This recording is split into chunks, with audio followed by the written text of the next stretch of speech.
La Voz con César Vidal, desde el exilio. Muy buenos días, muy buenas tardes, muy buenas noches y sobre todo muy bienvenidos a esta nueva singladura de La Voz. Soy César Vidal, hoy es el martes 11 de noviembre de 2025 y me dirijo a los hispanoparlantes de ambos hemisferios, a los situados a uno y otro lado del Atlántico y del Pacífico y, como siempre, lo hago desde el exilio. Corría el año 1920 cuando un general turco llamado Mustafa Kemal proclamó la convocatoria de una asamblea nacional para llevar a cabo una reforma en profundidad de la vida turca. Tan solo 2 años antes, Turquía había sido derrotada en la Primera Guerra Mundial y el Imperio Otomano se había visto descuartizado para pasar a formar parte de los imperios británicos, francés e italiano. Kemal no solo logró que la Asamblea Nacional se reuniera, sino que consiguió que la monarquía quedara abolida y se proclamara la República, a la vez que impulsaba un proceso de laicización de la nación y de su reconstrucción sobre la base de valores patrióticos. La República de Turquía fue fundada el 29 de octubre de 1923 y Mustafa Kemal fue elegido como su primer presidente, un cargo que conservaría hasta su fallecimiento. El reconocimiento de la nueva República Turca por parte de las potencias permitió a Mustafa Kemal volver a centrarse en la reconstrucción interna del país a partir de ese año. Y desde ese momento, y a pesar de seguir siendo una nación de mayoría musulmana, Turquía se convirtió en una república laica. Se cerraron así las escuelas de teología islámica o madrasas, se cambió la sharía o ley islámica por un código civil basado en el suizo y se adoptaron el Código Penal italiano y el Código de Comercio alemán. Igualmente se alentó la emancipación de las mujeres, para lo que se estableció un conjunto de normas y en diciembre de 1934 incluso se otorgó a esas mujeres que ya no estaban obligadas a llevar el velo, el derecho al voto y a ser elegidas como miembros del Parlamento. Por añadidura, el uso del alifato, el alfabeto árabe, fue sustituido por el del latino y se abolieron los signos externos de relación con el Islam, como por ejemplo el uso del turbante. La representación visual de la figura humana había estado prohibida durante el Imperio Otomano de acuerdo con la ley islámica, pero con Kemal se establecieron nuevas escuelas artísticas para niños de ambos sexos, así como un gran número de facultades de bellas artes. También se levantó la prohibición islámica que pesa sobre el alcohol. En términos de política internacional, aunque Kemal simpatizaba con la política antiimperialista de la Unión Soviética, renunció a seguir una política de bloques, no aliándose ni con la Unión Soviética, ni con las potencias fascistas, ni con los imperios occidentales. Antes de fallecer, y de manera unánime, el Parlamento turco denominó a Atatürk, es decir, padre de Turquía, a Mustafa Kemal, una denominación con la que ha pasado a la historia. A su muerte en 1937, Turquía había experimentado un proceso de reformas positivas y había entrado en un camino que, entre otros aspectos positivos, tuvo el de evitarle los horrores de la Segunda Guerra Mundial. En las últimas horas hemos tenido nuevas noticias sobre el papel de Turquía en el concierto internacional. Sin ánimo de ser exhaustivos, los hechos son los siguientes. Primero, el contraalmirante turco retirado Şen Gürdeniz es uno de los geoestrategas más brillantes de Turquía, a la vez que artífice de la doctrina marítima de la Patria Azul. Segundo, Gürdeniz mantiene una oposición opuesta al globalismo, se siente vinculado con la herencia del kemalismo y es partidario de una postura patriota para el futuro de Turquía que se distancia del actual presidente Erdoğan. Tercero, en una reciente entrevista publicada por The Cradle, Gürdenich se manifiesta contrario a la unión de Turquía con la OTAN y partidario de una apertura hacia un mundo multipolar.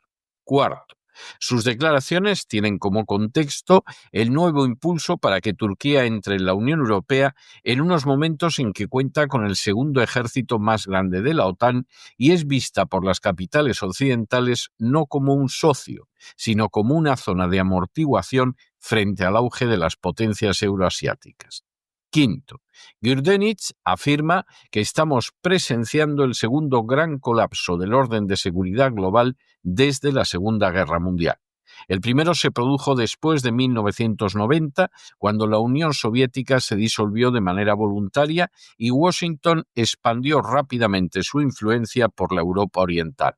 Pero hoy, 80 años después del final de aquella guerra, Estados Unidos está comenzando su propia retirada, desplazando su centro de gravedad estratégico de Europa a la región Asia-Pacífico. Sexto, según Gürdenich, la administración Trump lo reconoce. Su estrategia ya no se centra en el control global, sino en el repliegue y la preparación para la rivalidad entre grandes potencias en el Pacífico, especialmente con China. Séptimo, para Gürdenich, ese cambio de la política exterior americana está íntimamente relacionado con la guerra de Ucrania, ya que la derrota de la OTAN en Ucrania no ha sido solo una pérdida en el campo de batalla, sino también el fin de una ilusión. Octavo, según Gürdenich, el orden posterior a 1990 se construyó sobre la ilusión de la unipolaridad. Estados Unidos proclamó la democracia capitalista liberal como modelo universal. En ese sistema, Occidente controlaba las finanzas, China se encargaba de la manufactura y se esperaba que los estados ricos en recursos suministraran energía y materias primas. Noveno, a pesar de haber tenido lugar lo que parecía una victoria en toda regla, los resultados finales han demostrado ser muy distintos. Como señala Gürdenich, este modelo se topó con contradicciones fatales. El poderío militar americano fracasó en Irak, Libia y Afganistán. En lugar de estabilidad, trajo destrucción. Rusia se reafirmó militarmente después de 2008. China ha ascendido económica y tecnológicamente, desafiando la hegemonía occidental. Juntos han construido un contrapeso euroasiático.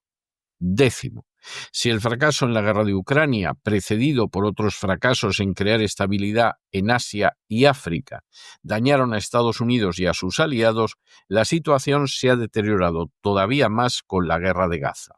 Según Gürdenich, el genocidio israelí en Gaza, apoyado abiertamente por Washington, ha destrozado cualquier vestigio de legitimidad. Undécimo. El resultado final, según Gürdenich, es que el sistema occidental ahora se encuentra expuesto económicamente sobreendeudado, diplomáticamente aislado y militarmente vulnerable. Duodécimo. Gürdenich considera que Trump no es el artífice de este colapso, sino su consecuencia. Él y su equipo comprenden que el modelo posterior a 1945 ya no funciona para Estados Unidos. La base manufacturera está debilitada, la deuda ha alcanzado los 34 billones de dólares, el dólar está siendo relegado en el comercio mundial, el poder americano se está contrayendo. 13. Según Gürdenich, lo que Trump propone es una retirada disfrazada de fuerza. Quiere poner fin a los compromisos de Estados Unidos y centrarse en la recuperación de la industria nacional. Sabe que la OTAN es una carga y no una ventaja. Su desafío no es ideológico, sino existencial. Quiere mantener vivo el imperio americano mediante su reducción a un tamaño sostenible. 14. En ese contexto, según Gürdenich, la OTAN es ahora una alianza zombie. Existe más como un mito que como un bloque militar que funcione. Su expansión ha resultado temeraria. Sus operaciones desde los Balcanes hasta Libia y Ucrania han desestabilizado regiones enteras y su credibilidad se está viniendo abajo. 15. Con el trasfondo de la decadencia de la OTAN, según Gürdenich, la Unión Europea está impulsando una modernización militar de 800.000 millones de euros, aproximadamente 864.000 millones de dólares, bajo el nombre de Rearmar Europa. Pero esto exige una austeridad masiva a nivel nacional. Los gobiernos europeos están preparando a sus poblaciones para la guerra, no para la paz. Necesitan enemigos que justifiquen el gasto. 16. Según Gürdenich, el Estados Unidos de Trump no luchará por Estonia ni enviará tropas a Moldavia. Europa tendrá que defenderse por sí misma y no está preparada. 17. Gürdenich señala igualmente que el mundo camina hacia un orden multipolar de manera real e irreversible. Los BRICS están creciendo. La Organización de Cooperación de Shanghái se está expandiendo. El comercio se está alejando del dólar. Potencias regionales como Irán, India, Brasil y Turquía están consolidando su posición. Esto no es un retorno a los bloques de la Guerra Fría, es un nuevo equilibrio, un mundo donde no domina ningún centro. 18. Para Gürdenich, la multipolaridad no es una utopía, sino una cuestión de soberanía. Permite que las naciones se alíen en función de sus intereses, no de la coacción. El reto ahora consiste en construir instituciones que reflejen esta realidad, nuevos sistemas comerciales, marcos de seguridad y bancos de desarrollo que no estén controlados por Occidente. 19. Dentro de ese contexto, Gürdenich enfatiza cómo Turquía está rodeada de aguas disputadas, el Egeo, el Mediterráneo Oriental y el Mar Negro, y cómo las potencias occidentales, en particular a través de Grecia y Chipre, quieren acorralar a Turquía en Anatolia. El mapa de Sevilla, respaldado por la Unión Europea, reduciría el espacio marítimo turco en un 90%, y eso es una sentencia de muerte geopolítica. 20. Según Gürdenich, la denominada iniciativa Patria Azul reafirma nuestros derechos legales, nuestra presencia naval y nuestros intereses energéticos. Junto con el corredor medio, que nos conecta con Asia Central y China, conformamos un eje continental marítimo. Este es el pilar de la estrategia de Turquía para el siglo XXI. 21. Gürdenich señala además que en términos económicos hay que abandonar la ilusión de que la inversión extranjera directa y la integración en la Unión Europea nos salvarán. Ese modelo ha fracasado.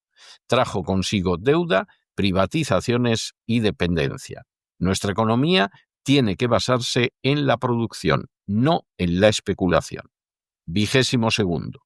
Esa reforma económica implica, según Gürdenich, reindustrialización, soberanía alimentaria y energética y comercio regional en monedas locales. Tenemos que proteger los sectores estratégicos de la propiedad extranjera. Nuestro Banco Central tiene que ser independiente no solo del gobierno, sino también de la influencia extranjera. 23. En relación con la cuestión de si Turquía tiene que formar parte de bloques, Gürdenich es favorable de lo que denomina un no alineamiento firme. Esto significa negarnos a ser satélite de nadie. Mantenemos nuestras opciones abiertas. Cooperamos con Rusia, China y el sur global, pero también colaboramos con Europa y Estados Unidos, donde nuestros intereses coinciden. Pero hay límites.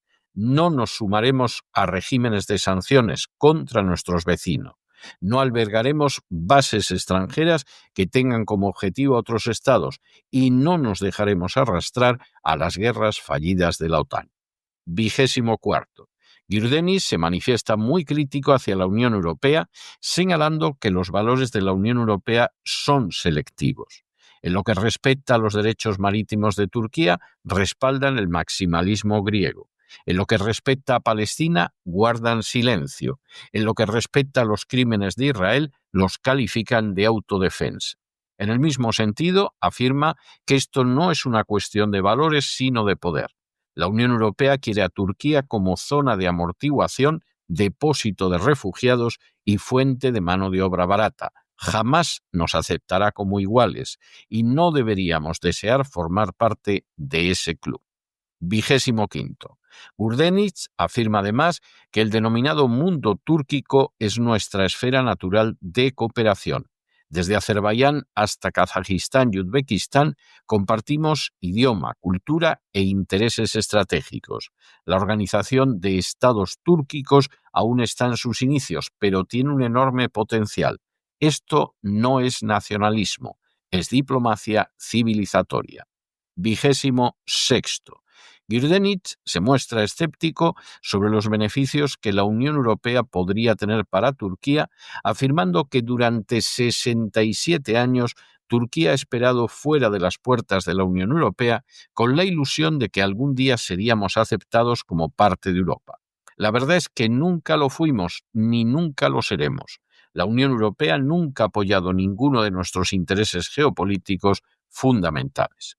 27.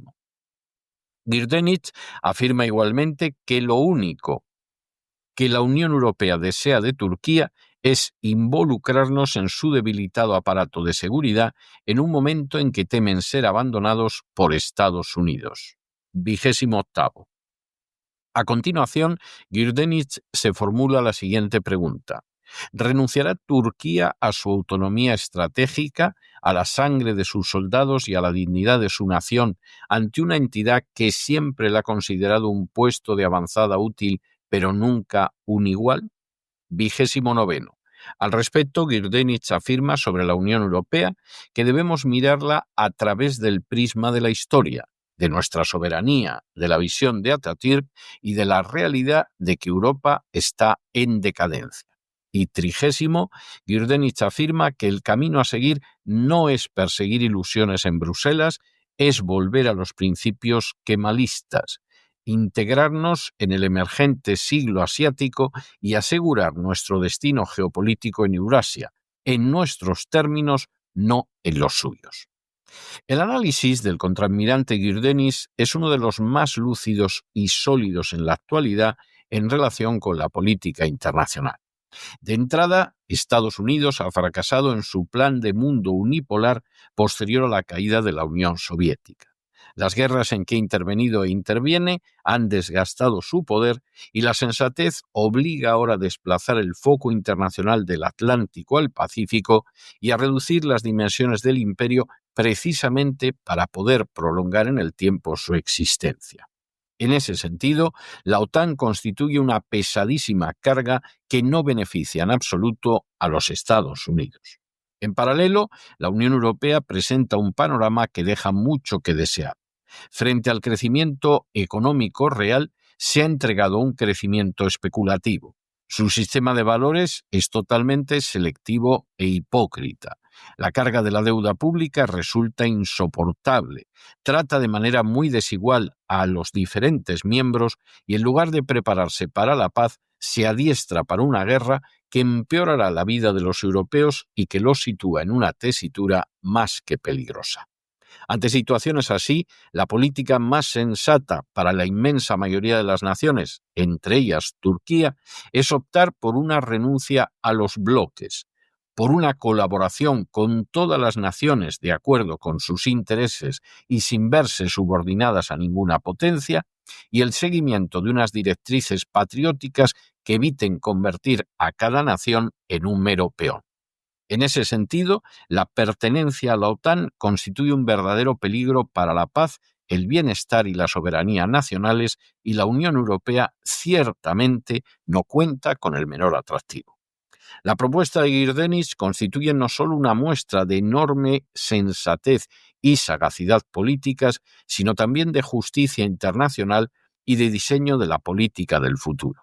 Frente a un mundo dividido en bloques marcados por la fuerza y el desprecio al derecho internacional y conformado por entidades sin legitimidad democrática que impulsan la agenda globalista, es de justicia y de sentido común que se imponga un mundo de relaciones pacíficas, de defensa de los intereses nacionales por encima de las conveniencias de las élites globalistas y de buenas relaciones y colaboración económica con todos. Se trataría de un mundo multipolar más justo, más pacífico, más soberano y más libre frente al mundo actual, en que no existe realmente el libre mercado, las libertades democráticas son erosionadas en beneficio de las élites y donde los gobiernos nacionales se entregan voluntariamente o por la fuerza en manos de una agenda globalista que pretende conjugar lo peor del capitalismo con lo peor del socialismo, así como la eliminación de la independencia de las naciones. Esa es la propuesta de futuro y frente a ella solo se extiende la de una agenda globalista que va empujando al mundo a una sucesión ininterrumpida de invasiones y guerras hasta que el género humano acabe extinguiéndose por su propia estupidez. Pero no se dejen llevar por el desánimo o la frustración, y es que a pesar de que los poderosos muchas veces parecen gigantes, es solo porque se les contempla de rodillas y ya va siendo hora de ponerse en pie. Mientras tanto, en el tiempo que han necesitado ustedes para escuchar este editorial, la deuda pública española ha aumentado en más de 7 millones de euros y buena parte de esa deuda va a parar a organizaciones internacionales como la OTAN, que en absoluto favorecen los intereses nacionales de España, sino que los lesionan gravísimamente. Muy buenos días, muy buenas tardes, muy buenas noches. Les ha hablado César Vidal desde el exilio. Que Dios los bendiga.